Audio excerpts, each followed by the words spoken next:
Twitter has rebranded to X, and this is why it's doomed.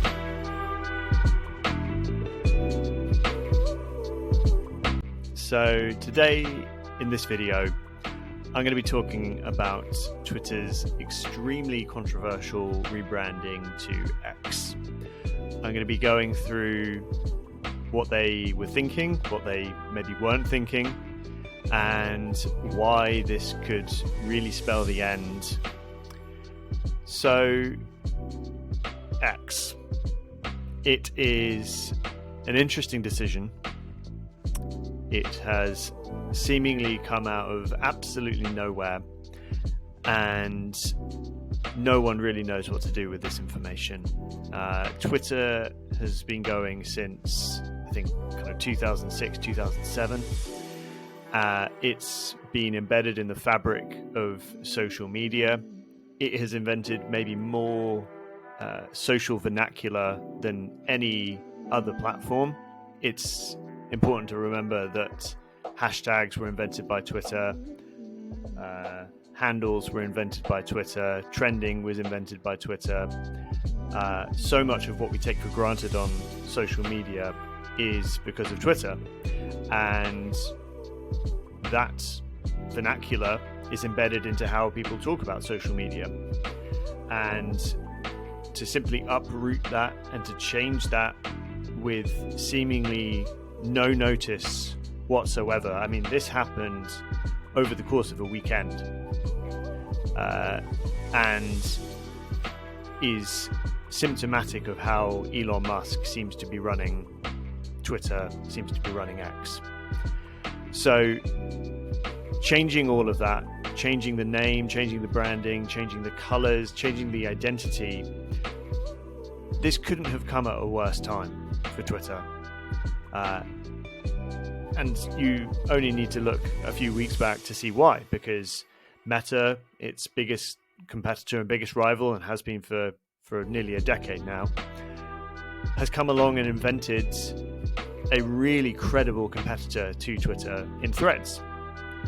And Threads, some people may see it as a flash in the pan, but 100 million subscribers within its first couple of weeks is unheard of.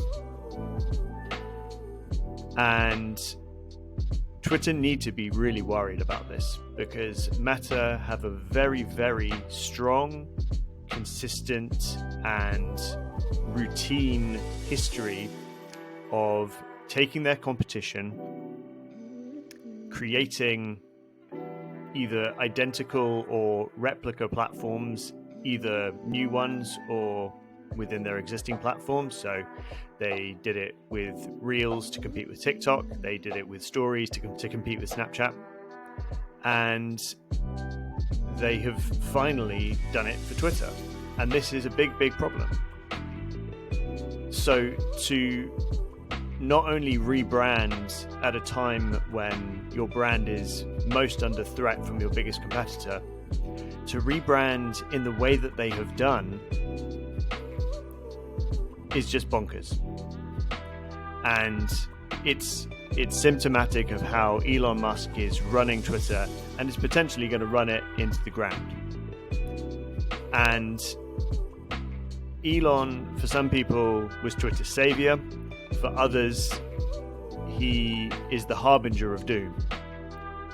A lot of people have got a lot of things to say about Elon Musk, no more so than Elon Musk. But he is a divisive figure, to put it politely.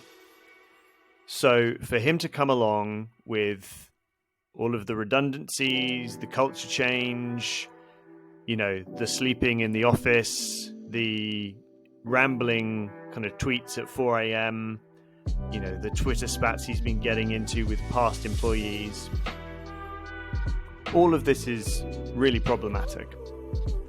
And it's a sign that the company and the platform is not being run in a way that is befitting of its heritage and its legacy within the world of social media. And Elon Musk's ownership of Twitter and the direction in which he is taking it is going to put a lot of people off. Twitter's user base has really plateaued over the last sort of kind of 5 to 10 years. It's been on between sort of 300 and 400 million users for about a decade. Threads has been able to get about a third or a quarter of that within about a month. So the platform is really at risk. There's a viable alternative in Threads. The brand has been flushed down the toilet over the course of a weekend, and it's being helmed by someone that people generally don't like.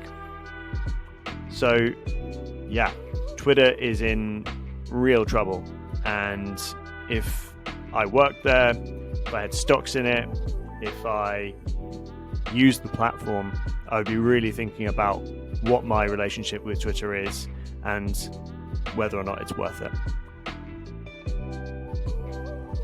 Hey, if you want to see more of these types of videos, it's the first one that we've done like this. Hit the like and subscribe button and we'll make some more.